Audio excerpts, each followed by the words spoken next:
ஆடி மாதம் வெள்ளிக்கிழமையை முன்னிட்டு காஞ்சிபுரம் காமாட்சி அம்பாள் கோவிலில் தங்கரத உற்சவம். திரளான பக்தர்கள் கலந்து கொண்டு தங்கத்தேரினை வடம் பிடித்து இழுத்து சுவாமி தரிசனம் செய்து வழிபட்டனர். சக்தி பீட ஸ்தலங்களில் முதன்மையானதாக விளங்கும் காஞ்சிபுரம் அருள்மிகு காமாட்சி அம்பாள் கோவிலில் அம்மனுக்கு உகந்த ஆடி மாதத்தின் 4வது வெள்ளிக்கிழமையை முன்னிட்டு தங்கத்தேர் உற்சவம் வெகு விமர்சையாக நடைபெற்றது.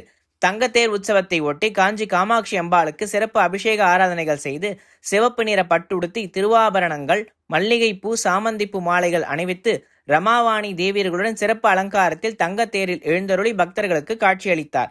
பின்னர் மேளதாளங்கள் முழங்க உபயதாரர்கள் பக்தர்கள் தங்கத்தேரினை வடம் பிடித்து இழுக்க காஞ்சி காமாட்சி அம்பாள் கோவில் வளாகத்தில் உலா வந்து பக்தர்களுக்கு காட்சியளித்தார்.